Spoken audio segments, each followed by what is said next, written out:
Hi నమస్తే, welcome to 9+ news. ఇవాళ మనం తమిళనాడుకి సంబంధించినటువంటి బ్రేకింగ్ న్యూస్ చూస్తున్నాము. కొద్దిసేపటి క్రితం వచ్చినటువంటి వార్తను మీ ముందుకు తీసుకొస్తున్నాను. అలాగే ఈరోజు అసలు ప్రమాణ స్వీకారం ఉంటుంది అని చెప్పేసి జవహర్లాల్ నెహ్రూ స్టేడియంలో ఏర్పాట్లు కూడా జరిగినాయి. కానీ అవన్నీ కూడా ఆగిపోయినాయి. తమిళనాడు రాజకీయ చరిత్రలోనే ఎన్నడూ లేని విధంగా కీలకమైనటువంటి పరిణామాలు అయితే ఇప్పుడు ప్రస్తుతం చోటు చేసుకుంటున్నాయి. దశాబ్దాలుగా ఉప్పు నిప్పులాగా ఉండేటువంటి డిఎంకే, అన్నాడీఎంకే పార్టీలు తమ శత్రుత్వాన్ని పక్కన పెట్టాయని చెబుతున్నారు. విజయ్ నేతృత్వంలోని టీవీకే పార్టీని అధికార పీఠానికి దూరంగా ఉంచడమే ఏకైక లక్ష్యంగా పొత్తు దిశగా అడుగులు వేస్తున్నాయని అంటున్నారు. అసలు ఈ వార్త అనేది దేశవ్యాప్తంగా కూడా ప్రకంపనలు సృష్టిస్తుంది. ఎందుకంటే ఏళ్ల తరబడి అన్నాడీఎంకే, డిఎంకే మధ్య వైరం అనేది కొనసాగుతుంది. అలాంటి వాళ్ళలా కలుస్తారని చెప్పేసి అవుతుంది. తాజాగా ఇప్పుడు ఈ రెండు పార్టీల మధ్య చర్చలు జరుగుతున్నట్లు కొంతమంది చెప్తున్నారు. కాంగ్రెస్కి చెందినటువంటి 5 ఎమ్మెల్యేలు తమ మద్దతును అయితే ఇప్పటికే విజయ్కి ప్రకటించారు. దాంతో అటు కాంగ్రెస్కి స్టాలిన్, డిఎంకేలో కూడా ఒక చీలిక అనేది వచ్చింది. ఇంకా మెజార్టీకి 6 ఎమ్మెల్యేల మద్దతు అయితే అనివార్యంగా మారింది. ప్రభుత్వం ఏర్పాటు చేసేందుకు పూర్తి మెజార్టీ చూపించాలని చెప్పేసి గవర్నర్ ఆర్లేకర్ ఇప్పటికే విజయ్కి అయితే చూపించారు. దీంతో ఆదిలోనే విజయ్కి ఎదురు దెబ్బనే తగిలింది. దాంతో ఇవాళ జరగాల్సినటువంటి ప్రమాణ స్వీకార కార్యక్రమం కూడా వాయిదా పడింది. అయితే విజయ్ తన బలాన్ని నిరూపించుకోకముందే డిఎంకే, అన్నాడీఎంకే కలిసి ప్రభుత్వం ఏర్పాటు చేస్తే పరిస్థితి ఏంటి, అంటే ఏర్పాటుకి కనీసం గవర్నర్ దగ్గరికి వెళ్తే పరిస్థితి ఏంటి, మంతనాలు జరుపుతున్నారంటానికి నిజం ఉందా దాంట్లో, ఇలాంటివన్నీ కూడా మనం ఈ విశ్లేషణలో చూద్దాము. రాజకీయ వర్గాలు అయితే ఇది పెద్ద హాట్ టాపిక్గా మారింది. ఒకప్పుడు ఒకే చెట్టు నుంచి పుట్టినటువంటి ఈ రెండు పార్టీలు తర్వాత బద్ద శత్రువులుగా మారిపోయినాయి. కానీ ఇప్పుడు మళ్ళీ అధికారం కోసం ఏకమవుతాయా అన్నది ఇప్పుడు తమిళనాడు రాజకీయాలతో పాటు దేశ రాజకీయాల్లో కూడా ఒక టెన్షన్గా మారింది. అంతకంటే ముందు మనం చెన్నైలో వర్మ ఉన్నారు, మా ప్రతినిధి వర్మ. అసలు ఈరోజు ఎందుకు ఆగింది, ప్రమాణ స్వీకారం ఎందుకు ఆగింది అన్నది మనం చూద్దాం. అలాగే కరీం గారిని అడిగేసి అసలు ఈ పార్టీలు రెండు కలుస్తాయా, డిఎంకే అండ్ అన్నాడీఎంకే కలుస్తాయా అన్న దాని మీద తెలుసుకుందాం. ముందుగా అసలు అక్కడ సిట్యువేషన్ ఏంటి, ఎందుకు ఆగిపోయింది, ఇలాంటి అంశాల మీద మనం వర్మని అడిగి తెలుసుకుందాం. వర్మ చెప్పండి, ఎందుకు ప్రమాణ స్వీకారం ఆగిపోయింది? అన్ని ఏర్పాట్లు అయిపోయినాయి, మరి మద్దతు కూడగొట్టుకోవడంలో విజయ్కి ఎందుకు అవకాశం ఇవ్వలేదు? అంటే గవర్నర్కి 2 వారాలు అడిగారు కదా, ఎందుకు అవకాశం ఇవ్వలేదు? తమిళనాడులో రాజకీయాలు అనూహ్యంగా వెళుతున్నాయి. నిన్న విజయ్ గవర్నర్ ను కలిసిన తర్వాత తన మద్దతు ఎమ్మెల్యేను ఆ పత్రాలను వారికి అందజేశారు. ఇందులో 107 ఎమ్మెల్యేలు, అంటే 2 చోట్ల విజయ్ పోటీ చేశారు కాబట్టి 107 టెక్నికల్ గా లెక్కకు వస్తాయి. 107 ప్లస్ కాంగ్రెస్ 5, మొత్తం 112కు సంబంధించి కూడా ఆ లిస్టును గవర్నర్ కు అందజేశారు. అయితే దీనిపైన గవర్నర్ ఎలాంటి నిర్ణయం తీసుకోలేదు. పూర్తి మెజారిటీ చూపించిన తర్వాత మళ్ళీ రండి అంటూ గవర్నర్ విజయ్ కు సూచించినట్లుగా కూడా తెలుస్తోంది. దీంతో విజయ్ తిరిగి వచ్చేయడం జరిగింది. అయితే గవర్నర్ నివాసం నుంచి తిరిగి వచ్చేటప్పుడు విజయ్ కి సెక్యూరిటీ కూడా తొలగించడం, కాన్వాయ్ తొలగించడం కూడా ఒక చర్చకు అయితే దారి తీస్తోంది. తర్వాత ప్రస్తుతం సాధారణంగా ఈ రోజు ప్రమాణ స్వీకారం జరుగుతుందని చెప్పి అంతా భావించారు. దీనికి సంబంధించి ఏర్పాట్లు కూడా స్థానిక నెహ్రూ స్టేడియంలో కూడా చకచక పూర్తి చేసిన పరిస్థితి అయితే ఉంది. అయితే ప్రస్తుతం ఈ ప్రతిష్టంభనతో పూర్తిగా ఆగిపోయిందని చెప్పచ్చు. ఇక విజయ్ కి ఎవరు మద్దతు పలుకుతారనేది కూడా సందేహాస్పదంగా ఉంది. ఎందుకంటే కాంగ్రెస్ డిఎంకేకి దూరం కావడంతో కాంగ్రెస్ పైన డిఎంకే ఆగ్రహంగా ఉన్నట్లుగా తెలుస్తోంది. దీంతో తన మిత్రపక్షాలైన వామపక్ష పార్టీలు అలాగే ముస్లిం లీగ్ పార్టీలతో కూడా డిఎంకే మాట్లాడినట్లుగా తెలుస్తోంది. వాళ్ళు కూడా విజయ్ కు మద్దతు ఇవ్వమని ప్రస్తుతానికైతే ప్రకటించారు. ఇక అన్నా డిఎంకే సంబంధించి కూడా ఇంకా పార్టీకి సంబంధించి శాసన సభాపక్ష సమావేశం ఇంకా కూడా జరగలేదు. బహుశా ఈ రోజు కానీ రేపు కానీ జరిగే అవకాశం ఉంది. మరోవైపు అన్నా డిఎంకే కూడా తాము విజయ్కు మద్దతు ఇవ్వమని, ఏదైతే తాము డిఎంకేతో కలుస్తామని ఒక ప్రచారం అంతా కూడా ఈ టీవీకే పార్టీ చేస్తున్న కుట్రగా అన్నా డిఎంకే కూడా వర్గాలు అభివర్ణిస్తున్నాయి.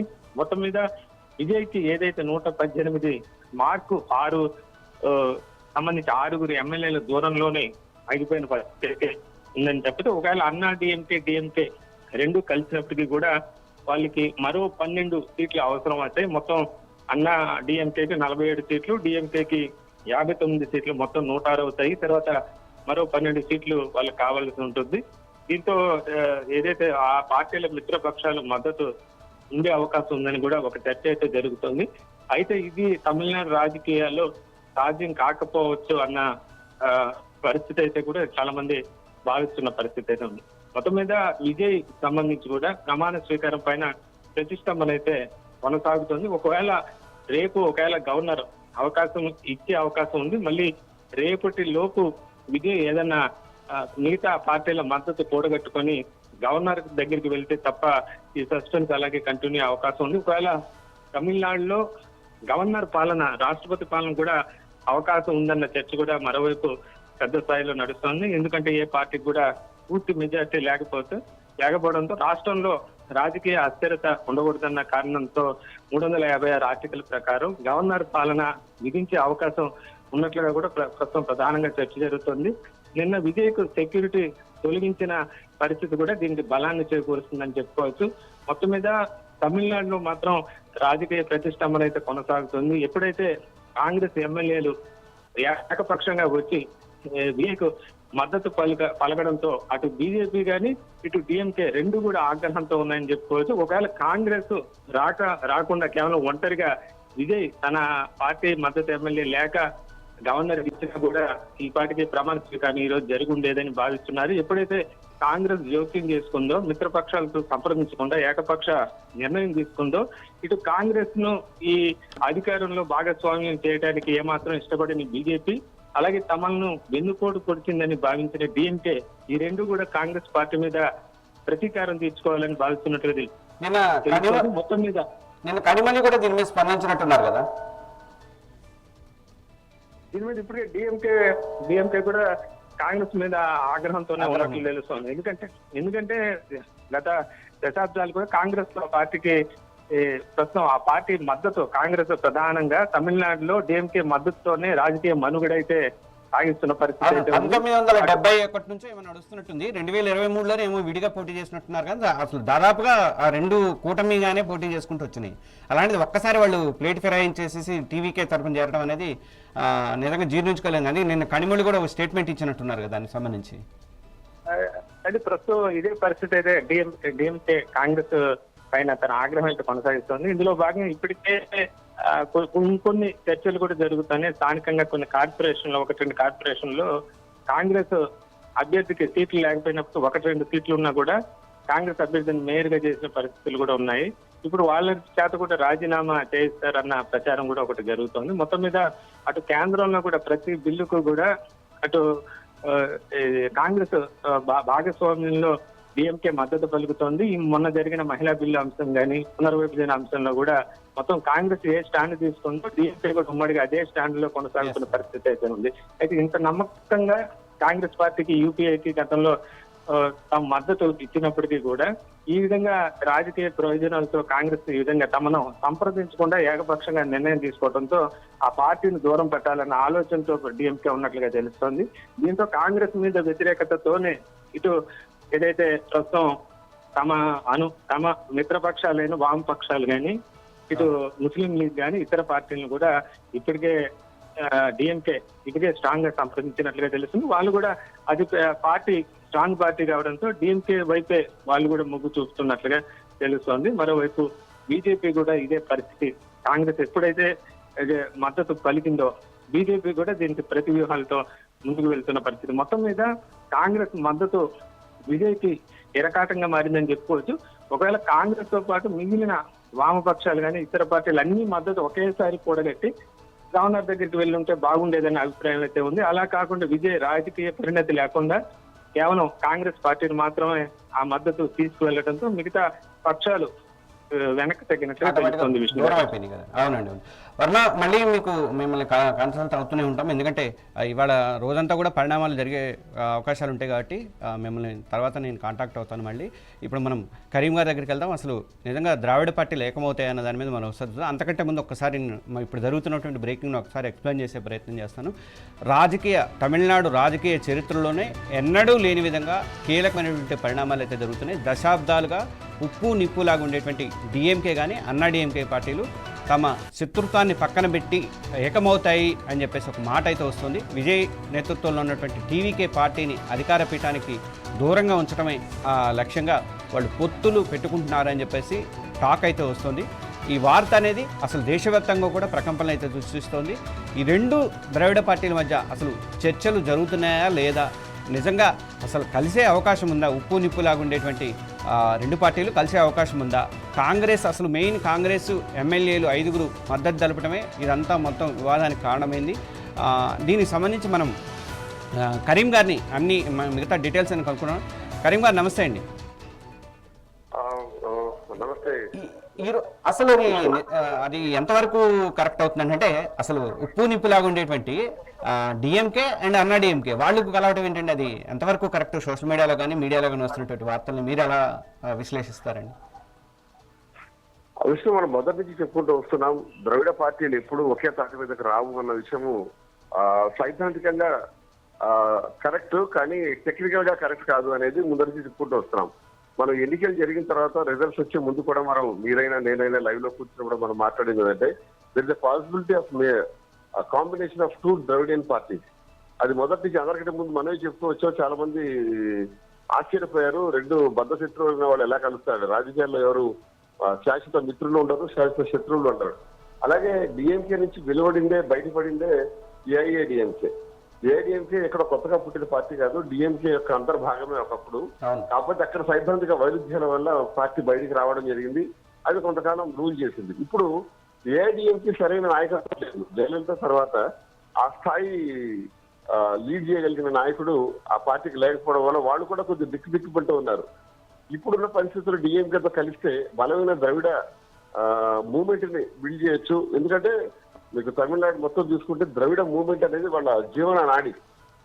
మీరు ద్రవిడ అంశాన్ని పక్కన పెట్టి అసలు తమిళనాడు ప్రజలు దేని గురించి ఆలోచించారు. ఇప్పుడు కొద్దిగా విజయ్ పార్టీ పెట్టి ఒక సినిమా గ్లామర్ తోనో లేదా కొంత ఆకర్షణీయమైన మేనిఫెస్టోతోనో ముందుకు వచ్చి కొంత ప్రజల అభిమానాన్ని చూరగొన్నారు. కానీ బట్ ఇది మ్యాజిక్ నెంబర్ అయ్యుంటే ద్రవిడ పార్టీల కాలం చెల్లేదేమో మనకు తెలియదు. కానీ అలా జరగలేదు. కేవలం 108 వరకు మాత్రమే వర్డిక్ట్ ఇచ్చి ప్రజలు విజయ్ని అక్కడికే స్టే చేశారు. ఆ తర్వాత జరిగిన పరిణామాలు మనందరం చూసాం. 108 నుంచి 118 వరకు 10 సీట్లు సాధించడానికి విజయ్ నానా తంటాలు పడుతున్నారు. విజయ్ కూడా చాలా తొందరపడి గవర్నర్ కి 2 వారాలు గడువు ఎప్పుడైతే కోరారో అది ద్రవిడ పార్టీలకి గట్టి ఆయుధాన్ని ఇచ్చినట్టు అయింది. విజయ్ 2 వారాలు గడువు కోరారు కాబట్టి విజయ్ చేతిలో ఇప్పుడు పార్టీని నడిపించే అలాగే అధికారాన్ని నిలబెట్టుకునే అవకాశాలు లేవు. ఆయనంత స్ట్రాంగ్ గా లేరు. ఆయన దగ్గర మన శక్తిని కూడగట్టుకోవడానికి కొంచెం టైం పట్టేట్టుంది. ఇది రాజకీయంగా అండ్ సైద్ధాంతికంగా కూడా విజయ్ చేసిన అతిపెద్ద తప్పిదాన్ని మనం భావించాలి. విజయ్ ఎప్పుడైనా సరే గవర్నమెంట్ ఫామ్ చేయడం రెడీగా ఉంటాను అంటే ఎవరో ఒకరు ముందుకొచ్చి విజయ్ సపోర్ట్ చేశాడు. కానీ ఇంత హడావుడి జరిగిన తర్వాత ఇంత టైం వాళ్ళకి ఆలోచించడానికి ఇచ్చిన తర్వాత ఇప్పుడు విజయ్ నిలబడడానికి ఒక కాంగ్రెస్ మాత్రమే ముందుకు వచ్చింది. అది కాంగ్రెస్ చేసిన చారిత్రక తప్పిదం కూడా కావచ్చు. ఎందుకంటే డిఎంకే కాంగ్రెస్ కోసం చాలా త్యాగాలు చేసింది. ఇండియా కూటమిలో అనేక సార్లు కాంగ్రెస్ డిఎంకే సపోర్ట్ చేస్తూ నిలబడింది. యాంటీ బీజేపీ స్టాండ్ తీసుకోగలిగింది. అది కొంత కాంగ్రెస్ కి అన్ని వచ్చింది. కానీ ఆ పరిస్థితిలో ఇప్పుడు కాంగ్రెస్ పార్టీని వదిలేసి డిఎంకే పక్కకి వెళ్ళిపోయే పరిస్థితి. మరి సంప్రదింపులు చేసుకొని అడిగినట్లయితే అదొక పద్ధతి ఉండేదేమో. గ్యారంటీగా విజయ ప్రభుత్వం ఏర్పడేదేమో కదండి. ఇక కాంగ్రెస్ అను డిఎంకే సంప్రదించుకొని ఏకపక్షంగా రావడం అనేది ఇప్పుడు మొత్తం 2 వర్గాలకి దూరం అయిపోయే పరిస్థితి ఏర్పడింది కదండి. అవును, కాంగ్రెస్ పార్టీకి అది చాలా ఆత్మహత్య సదృశ్యమైంది. ఇప్పుడు అధికార పార్టీగా కాకపోయినా ముఖ్యమంత్రి కాకపోయినా ప్రతిపక్ష నాయకుడిగా విజయ్ నిలబడి తమిళ ప్రజల ఆశలను నెరవేర్చడానికి లేదా వాళ్ళ ఆకాంక్షలు నెరవేర్చడానికి డిఎంకే ఏఐడిఎంకే ఒకవేళ కాంబినేషన్ ప్రభుత్వం ఏర్పాటు చేస్తే వాళ్ళకు ధీటుగా నిలబడి వాదించడానికి ఒక మంచి అవకాశం వచ్చింది. ఒక రకంగా నేను కూడా అనుకుంటాను వ్యక్తిగతంగా విజయ్ కనుక ముఖ్యమంత్రి అయితే విజయ్ ఇచ్చిన ఏదైతే మేనిఫెస్టోలో పొందుపరిచిన అంశాలు ప్రామిసెస్ నెరవేర్చడానికి నాకు తెలిసి తమిళనాడులో చాలా ఆర్థిక సంక్షోభం వచ్చేది. కానీ అవకాశం వచ్చేటట్టుగా లేదు. ఈ పరిస్థితుల్లో విజయ్ ఒక రకంగా ప్రతిపక్షంలో కూర్చొని జరుగుతున్న పరిణామాన్ని గమనించడం, రాజకీయాలను అర్థం చేసుకోవడం, ఇవన్నీ చేయడం అనేదంటే నెక్స్ట్ ఎలక్షన్స్ కి విజయ్ చాలా బలమైన రాజకీయ నాయకుడు అవుతాడు. అలాగే విజయ్ కూడా అర్థమవుతుంది రాజకీయాలు. ఇట్లా ఈ ద్రవిడ రాజకీయాలు, ద్రవిడ కట్టుబాటు, ద్రవిడ రాజకీయ సిద్ధాంతాలు. ఆయనైతే అనేక మంది చాలా మంది సీనియర్ నాయకులు అన్నాదురై కావచ్చు, కామరాజు నాడార్ కావచ్చు, అలాగే ఎంజి రామచంద్రన్ కావచ్చు, అలాగే ఒక్కో చోట ఆయన కరుణానిధిని కూడా పోటీ చేయడం జరిగింది. సో ఈ సీనియర్ నాయకులు ద్రవిడ మూవ్మెంట్ కోసం పాటుపడ్డాడు రామస్వామి కావచ్చు, వీళ్ళందరినీ ఒక ఘాటన ఒక ఒక ఒక సిద్ధాంతీకరణ చేసి ఆయన చక్కగా పరిపాలన చేసే స్థాయికి ఆ అనుభవాన్ని ఆయన పొందగలిగితే అది చాలా గొప్ప విషయం అవుతుంది. విజయకాంత్ ఆ విషయంలో ఫెయిల్ అయ్యాడు. విజయకాంత్ ఆరోగ్య రీత్యా ఆయన ఫిట్ గా లేకపోవడం ఒకటి. రెండోది విజయకాంత్ ఉన్న క్రేజ్ ని ఆయన పూర్తిగా విజయకాంత్ వాడుకోలేకపోయారు కాబట్టి ఆ తరం అంతరించిపోయింది. ఇప్పుడు విజయకాంత్ ఒక సీట్ మాత్రమే పరిమితం కావాల్సి వచ్చింది. ఆ ఒక్క సీట్ వాళ్ళు పెద్ద బార్గెన్ చేసే పరిస్థితిలో వాళ్ళు లేరు. అలాగే నిన్న జరిగిన పరిణామాల్లో డిఎంకేతో రజనీకాంత్ మాట్లాడడం కూడా చాలా కీలకమైన అంశం. ఎందుకంటే రజనీకాంత్ కూడా చాలా పెద్ద super star, all India super star, Vijay కంటే కూడా గొప్ప క్రేజ్ ఉన్న సూపర్ స్టార్. కానీ ఆయన పొలిటికల్ పార్టీ పెట్టాలనుకుని ఆ ప్రయత్నాల్లో ఫెయిల్ అయ్యారు. అలాగే కమల్ హాసన్ లాంటి గొప్ప సినిమా యాక్టర్ కూడా, సినిమా గ్లామర్ కూడా రాజకీయాలకు ఉపయోగపడలేదు. ఆయన కూడా డిఎంకేలో జతకట్టారు. ఇప్పుడు వీళ్ళందరూ డెఫినెట్ గా ఖచ్చితంగా డిఎంకే భావజాలంతో ఉంటారు కాబట్టి వీళ్ళంతా డిఎంకేకే సపోర్ట్ చేస్తారు. ఈవెన్ విజయ్ సినిమా ఇండస్ట్రీ నుంచి వచ్చినా కూడా విజయ్ కంటే కూడా వాళ్ళకి డిఎంకే పార్టీల మీదే ప్రేమ ఉంటుంది. ఇప్పుడు మనం తక్కువగా అంచనా వేయాలి.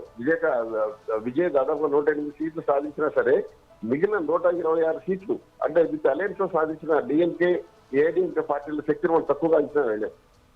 ఇక్కడ స్టాలిన్ ఓడిపోయినా సరే డిఎంకే అనేది ఇప్పుడు అధికారంలో ఉంది, బాగా డబ్బున్న పార్టీ, ప్రజల సపోర్ట్ ఉన్న పార్టీ, ఇంతకాలం రూలింగ్ చేసిన పార్టీ, చాలా గ్రౌండ్స్ ఉన్న పార్టీ. అలాగే డిఎంకే కూడా. కానీ డిఎంకేలో మైనస్ ఏంటంటే ఏఐడిఎంకేలో మైనస్ ఏంటంటే ఏఐడిఎంకేలో సరైన నాయకులు లేడు. ఉన్న 10 నిమిషాలు కానీ మిగతా వాళ్ళు కానీ పెద్దగా హీరో ఎలివేషన్ లేదు, వాళ్ళకి హీరో వర్షిప్ లేదు. సో వాళ్ళు కూడా ఎక్కడో చోట రాజీపడి ఉండాల్సిన పరిస్థితి. వాళ్ళ ఎరా అయిపోయింది జయలలితతో. మళ్ళీ వీళ్ళు పొలిటికల్ పార్టీలో జయలలిత లాంటి స్టాల్ వాటిని తయారు చేసుకోవడం అంటే అది ఈజీ కాదు. సో ఇప్పుడున్న పరిస్థితులు డిఎంకే, ఏఐడిఎంకే ఏదైతే రెండుగా చీలిపోయాయో ఆ రెండు ఒకటిగా కలవడం వల్ల దళితవాదం బలపడుతుందనే ఆలోచన కూడా అక్కడ ఉండే మేధావుల్లో ఉంది. దాని గురించి 2-3 రోజుల నుంచి డ్రైవ్ జరుగుతుందని అనుకుంటున్నాను.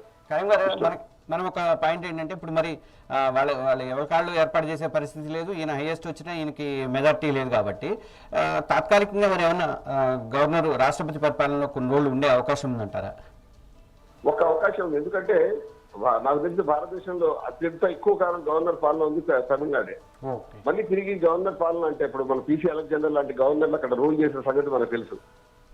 భారతదేశంలో ఎక్కువ కాలం అంటే ప్రతి 6 నెలలకి రివైవ్ చేసుకుని మళ్ళీ 6 నెలలు గవర్నర్ పాలనలో మనుగడ సాగించిన తమిళనాడు ఇప్పుడు మళ్ళీ గవర్నర్ పాలన అంటే ఎలాంటి రెస్పాన్స్ ప్రజల నుంచి వస్తుందో కూడా చూడాలి. మీరు చెప్పినట్టుగా సింగిల్ లార్జెస్ట్ పార్టీగా విజయ్ ఎమర్జ్ అయ్యారు. కానీ ఇప్పుడు ఇక్కడ మనకు డెమోక్రసీలో నంబర్ ఇస్ ఇంపార్టెంట్ ఫ్యాక్టర్. అంటే నంబర్ గేమ్ నడుస్తూ ఉంటుంది. 108 వచ్చినప్పుడు 118 వస్తే ఆయన ఎవరు ఆక్షేపించేవాడు కాదు. ఇప్పుడు గవర్నర్ కూడా మీరు మొత్తం పూర్తి మెజార్టీతో పూర్తి ఎమ్మెల్యే అవుతారండి, అప్పుడు ఆలోచిద్దామని చెప్పి పంపించారు. కానీ ఇప్పుడు మనకు చెన్నైలో నెహ్రూ స్టేడియంలో కూడా వాళ్ళు ప్రమాణ స్వీకారం చేయడానికి ముహూర్తాలు ఏర్పాటు కూడా చేసుకునే పరిస్థితుల్లో చివరి నిమిషంలో అంటే ఒక అపరిపక్వత అంటాను నేను, రాజకీయ అపరిపక్వత ఆయన వెంటాడుతున్నట్టుగా మనకు కనిపిస్తుంది. ఇది ఆయనకి ఎవరు సలహాలు ఇస్తున్నారో ఏదో మనకు అర్థం కావట్లేదు. కానీ కొంత ఎప్పుడైతే ఆయన 108 స్థానాలకు దగ్గర అవుతున్నాడు అనుకుంటాం, హైయెస్ట్ మెజారిటీ వస్తుంది అనుకుంటాం, ఆయన వెంటనే ఎవరైతే డిఎంకే, ఏఐడిఎంకే తరఫున నిలబడతారో ఆ మేధా వర్గాన్ని కనుక ఆయన గుప్పెట్లో పెట్టుకొని లేదు వాళ్ళకి సంప్రదింపులు జరిపి మన తమిళనాడు రాష్ట్రాన్ని చాలా గొప్పగా తయారు చేసుకుందాం అని వాళ్ళకి ఆ భరోసా ఇచ్చి వాళ్ళని ఈయనతో పెట్టుకోగలిగితే విజయ్ ఈ రోజు ఈ పరిస్థితిని ఎదుర్కొనేవాడు కాదు. కానీ విజయ్ ఎప్పుడైతే 100 సీట్లు దాటిన ఆనందంలో ఇవన్నీ పట్టించుకున్నట్టు కనపడలేదు. ఇంకోవైపు ఏంటంటే విజయ్ తరఫున ఎవరో మంత్రాలు చేస్తున్నారు. విజయ్ తండ్రి గారు చంద్రశేఖర్ దీనికి సారథ్యం వహిస్తారు. చంద్రశేఖర్ రాహుల్ గారితో మాట్లాడారు, అలాగే వాళ్ళతో మాట్లాడారు, వీళ్ళతో మాట్లాడారు చెప్పారు. కానీ విజయ్ ఎక్కడ ప్రత్యక్షంగా దిగి మాట్లాడడం లేదు. ఒకవేళ విజయ్ ప్రయత్నాలు చేస్తుంటే పరిస్థితులు వేరుగా ఉండేదేమో మనకు తెలియదు. So this is subject to prediction. ఈ పరిస్థితుల్లో విజయ్ గవర్నమెంట్ ఏర్పాటు చేయడం అనేది జరిగితే ఒక అద్భుతం జరిగిందంటే ఇప్పుడు విజయ్ 108 స్థానాలు గెలవడం అనేది ఒక అద్భుతం అయితే ఆ 108 స్థానాలు 118 చేసి విజయ్ ఈ రోజు actual he suppose to స్వేరింగ్ in, కానీ ఈ రోజు జరగలేదు. ఒకవేళ జరిగి ఉంటే ఒక అద్భుతమే.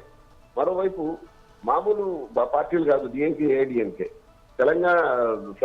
తమిళనాడు రాష్ట్ర ప్రగతిలో కానివ్వండి, తమిళనాడులో సంకీర్ణ రాజకీయాలు లేదా ప్రాంతీయ పార్టీల రాజకీయాలని ఆద్యం పూసిన పార్టీలు, అసలు దానికి ఊపిరిలూచిన పార్టీ డిఎంకే.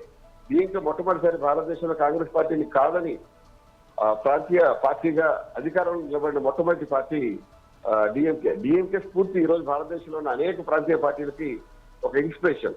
టీడీపీ కావచ్చు, టీఆర్ఎస్ కావచ్చు, ఇవన్నీ వీటన్నిటికీ మాతృక మనం ద్రవిడ పార్టీలను చెప్పుకోవాలి, డిఎంకే అని చెప్పుకోవాలి. అటువంటి డిఎంకే అనుకుంటే సాధిస్తుంది అనేది నాకు మొదటి నుంచి నమ్మకం ఉంది. మనము 9+ న్యూస్ లో కూడా మొదటి నుంచి ఆ అనుమానాన్ని వ్యక్తం చేసుకుంటూ వచ్చాము. చివరికి అదే నిజమేటట్టుగా ఉంది. ఓకే కరీం గారు, ఓకే అండి. ఓకే, ఈ రోజుకైతే మనము ఇప్పటివరకు ఉన్నటువంటి బ్రేకింగ్ న్యూస్ అయితే ఇచ్చాము, కానీ 9+ న్యూస్లో కంటిన్యూగా మనము ఇస్తూనే ఉంటాము. ఈ ఫోన్లో వర్మ అండ్ కరీం గారికి ఇద్దరికి కూడా థ్యాంక్ యూ. ఇవాళ డ్రైవ్ మొత్తం నడుస్తూ ఉంటుంది, తప్పకుండా 9+ న్యూస్ని మీరు ఫాలో అవుతుండండి. అలాగే అసలు ఆ విజయ్కి ఈరోజు మొత్తం అసలు ఏర్పాట్లు కూడా చేస్తున్నారు. ఈరోజు విజయ్ అనే నేను అనే మాట వినాలని చెప్పేసి ఆయన అభిమానులు కూడా అందరూ అనుకున్నారు పాపం. కానీ మొత్తం సడన్గా అంటే ఎప్పుడైతే మీకు లిస్ట్ లేదో మీరు 107 దగ్గరే ఆగిపోయారు. ఆయన వేసుకోవడానికి కూడా విజయ్ 2 స్థానాల్లో పోటీ చేశాడు కాబట్టి 107 దగ్గరే ఆగిపోయింది. 108 ఉన్నప్పటికీ కూడా దాంతో బలం లేకపోవడంతో ఇప్పుడు ప్రభుత్వం అయితే ఏర్పాటయ్యే పరిస్థితి అయితే లేదు. మరి ఈ 2-3 రోజులు ఏం జరుగుతాయనేది చూడాలి. కానీ మొత్తానికి ఈ సంక్షోభానికి ఒక కారణం కాంగ్రెస్ కూడా అనిపిస్తోంది. కాంగ్రెస్ తొందరపడిపోయి వాళ్ళ ఎమ్మెల్యేలందరినీ మేము మద్దతు తెలుపుతామని ఎమ్మెల్యేలు పార్టీ ఆఫీసుకు పంపించే వాళ్ళ సన్మానాలు అవన్నీ మనం విజువల్స్లో కూడా చూసాము. అలాంటి పరిస్థితి తేకుండా ఉంటే బాగుండేది. వాళ్ళు అంటే డిఎంకేతో కలిసి ఏం చేద్దాము అని చెప్పి ఒక ఆలోచన చేస్తుంటే బాగుండేది. కానీ అలా చేయకుండా ఒంటరిగా దబుక్కున ముందే ప్రొసీడ్ అయిపోవడంతో ఇప్పుడు మొత్తం వ్యవస్థ అంతా కూడా ఆగిపోయే అవకాశం అయితే ఏర్పడింది. చూద్దాం ఇంకా ఈ 2-3 రోజులు ఏం జరుగుతుంది, ఇవాళ ఏం జరుగుతుంది అనేది నేను చూస్తాము. మనం కంటిన్యూగా మన 9+ న్యూస్లో మేము డ్రైవ్ అనేది ఇస్తూనే ఉంటాం. Okay, thank you.